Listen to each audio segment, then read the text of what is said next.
Welcome to the Paper Trails and Rabbit Holes podcast. Imagine waking up tomorrow to find that your grocery bill has literally doubled. Yeah, or your flight gets suddenly canceled. Right, your retirement portfolio drops like 20%.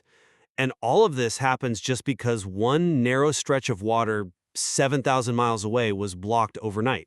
And that is exactly where we are. It's March 2026, and the unthinkable has actually happened. The Iran conflict has completely shut down the Strait of Hormuz. Exactly. We're talking about roughly 20 million barrels of oil a day, just completely trapped. But look, here is the central question we really need to debate today. Is the U.S. economy a resilient fortress-like, completely shielded from this crisis? Or are we looking at an imminent terminal cascade? A domino effect that drags us down with the rest of the globe. Right. And I strongly take the position that the U.S. is an unbreakable energy superpower. We are insulated. Well, I completely disagree. I argue that we are facing a massive cascade. This isn't just a regional bump in the road, it's a global economic contagion. Okay, before we get into the crossfire, let's just lay out the core perspectives here. From my vantage point, the data clearly shows that over the last 15 years, we've engineered a true continental energy fortress. A fortress? Come on. Yes, a fortress. We have strategic infrastructure, specifically the Strategic Petroleum Reserve, which lets us actively manage these global price spikes. Plus, we're pumping out a record 13.6 billion barrels of oil a day domestically. Which sounds great until you... Let me just finish the point. We get 60% of our imported oil from Canada. Our actual exposure to the Strait of Hormuz is barely 6%. We are virtually walled off from this crisis. And because of that, our currency, the US dollar, is surging. It's the ultimate safe harbor. Okay, that is a compelling narrative, but it fundamentally misunderstands how the real economy works. You cannot just wall yourself off from a global commodity. Well, the math says otherwise. No, my position is that the math of your isolated American fortress absolutely crumbles against a global supply collapse. When you remove 20 million barrels a day from the planet, our emergency reserves mathematically cannot cover it. Oil is a universal input cost. It infects everything. It causes some inflation, sure, but It causes hyper-shrinkflation. It decimates the consumer. And the financial fallout is even worse. Middle Eastern sovereign wealth funds are bleeding cash right now, and they are going to be forced to liquidate U.S. assets just to survive. That is going to trigger a catastrophic margin call on Wall Street. We are a fragile house of cards. Okay, let's actually test that, right? Let's start with our primary line of defense, the Strategic Petroleum Reserve, the SPR. Oh, here we go. The government just announced a massive release of 172 million barrels. This is honestly a total masterstroke of market management. A masterstroke? Yes, for people who don't track this, the SPR isn't just a bunch of metal tanks. We have these massive, hollowed-out salt caverns deep underground in Texas and Louisiana. They act like giant emergency gas cans for the entire country. Right, but And this release acts as a kinetic shield against price spikes. We literally refill it for free using something called royalty in kind from domestic drillers. It is a brilliant system. I'm sorry, I have to jump in right here. Calling it a masterstroke is just a dangerous miscalculation. You're talking about these underground salt caverns like they're a magic shield. But let's look at the underlying mechanics using simple math. Math a 10-year-old could grasp. I'm always ready for the numbers. Let's hear the math. I call it the exhaustion constant. Are you ready? The world is suddenly short 20 million barrels a day because the strait is blocked. Now, yes, Saudi Arabia and the UAE have bypass pipelines. Which helps significantly. Barely. Those pipelines only have the physical capacity to move about 5.5 million barrels a day. So 20 minus 5.5 leaves a gaping hole of 14.5 million barrels missing from the planet every single day. Okay, so So if you take your masterstroke 172 million barrel shield and you divide it by that 14.5 million barrel daily deficit, what do you get? 11.47 days. I see why you think that, but let me give 11 and a half days. That is exactly how fast your giant emergency gas cans drain if they actually had to cover the hull. And it gets worse. We're drawing our reserves down to 243 million barrels. That is a 44-year low. It's a psychological band-aid on a gushing wound. No, that math is fundamentally flawed because you're assuming a mechanism that doesn't actually exist. It's basic division. You're pretending we are dumping all 172 million barrels onto the global market on a Tuesday. We aren't doing that. So what are we doing then? It's a tightly controlled release. It is spread out over 120 days at roughly 1.43 million barrels a day.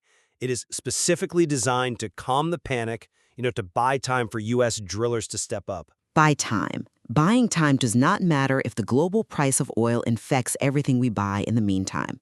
The SPR does absolutely nothing to stop the global price contagion. I challenge that directly. Global prices do not hurt us because we make our own oil.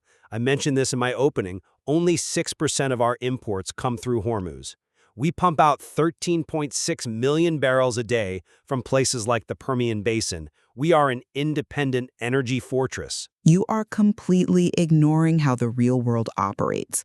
Oil isn't just something you put in your car. It is a global contagion. Literally everything you buy is made of or moved by oil. Sure, transportation costs go up. No, it's a terminal input cost. If global Brent crude hits $150, do you know what happens? Diesel hits $4.83 a gallon. Which makes shipping moderately more expensive, yes. Drastically more expensive. And what about farmers? Natural gas has spiked 75%. That makes fertilizer completely unaffordable. And factories aren't just going to raise the price of cereal by 50% because you'll stop buying it. Right, so they adjust. They use hyper-shrinkflation. They secretly shrink the size of your food to hide 30 to 50% cost jumps. The cardboard box stays the exact same size, but the bag inside is practically empty. The consumer gets crushed. That's an interesting point, but let's look at the bigger picture here. If oil prices go up, doesn't that just mean American oil companies make exponentially more money? At the expense of everyone else. We capture the profit, while the rest of the world pays the tax. They hire more people. This underlying strength is exactly why we are the safest place to invest. Safest place to invest. Wow. You are completely missing what is happening with Middle Eastern investors right now. They are about to dump all their U.S. investments just to survive. Why would they liquidate performing assets? That makes no sense. Because they are losing $600 million a day in regional tourism, 32,500 canceled flights. To pay for this disaster and keep their citizens happy, these giant national piggy banks, the Gulf sovereign wealth funds, are forced into a massive sell-off. Oh, I completely disagree with that. They are liquidating U.S. tech stocks, Uber, Lucid, which is dropping to a 5-year low of $12.9 billion.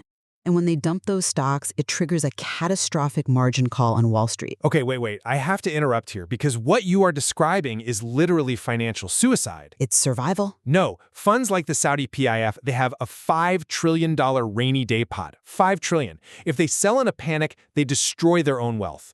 Plus, the U.S. market is the only pool in the entire world deep enough to hold their money safely. Listen, it is not about being smart. It's about survival. Let me give you an analogy. If your house is on fire, you don't sit around worrying about getting a good price on your TV. You sell it for cash to buy a fire hose. But even if they sell, which they won't, where else are they going to put the cash? This brings me to the US dollar. The dollar is surging. The DXY index is well over 100 right now. Yeah, for now. This is the dollar smile in action. When the world gets scary, everyone runs to the US dollar because we have a huge yield advantage over places like Europe and Japan. It is the ultimate safe haven. I'm sorry, I just have to scoff at that. The safe haven myth. It's not a myth, it's observable reality. It is a total myth because with oil prices at $150 and the Strait closed, countries like China and India are desperate. They are resorting to wartime bartering. Bartering? Yes, they are trading oil in Chinese yuan or Indian rupees instead of dollars. This is the final de-dollarization event. And meanwhile, our national debt is at $34 trillion. Those spiking yields you're so proud of, that isn't a sign of strength. That is a sign of a debt spiral. But where else will they go, honestly? Gold is dropping because countries are literally selling it off just to buy energy. The dollar is the only sturdy house in a hurricane. The house is crumbling from the inside out. Well, look, the data clearly tells two entirely different stories depending on how deep you look. To summarize my point, the unbreakable math of U.S. energy production and our dollar dominance proves we are a resilient fortress. And I say the undeniable math of a global supply collapse and hyper-shrinkflation proves we are on the edge of an imminent cascade. It's up to the listener to decide if we are an impenetrable fortress or a fragile house of cards waiting for the final gust of wind. Exactly. The paper trail doesn't have to end here, but the descent is just beginning. Find us at PaperTrails&RabbitHoles on YouTube, Spotify, or wherever you haunt for the truth. Keep your eyes open. We'll see you at the bottom.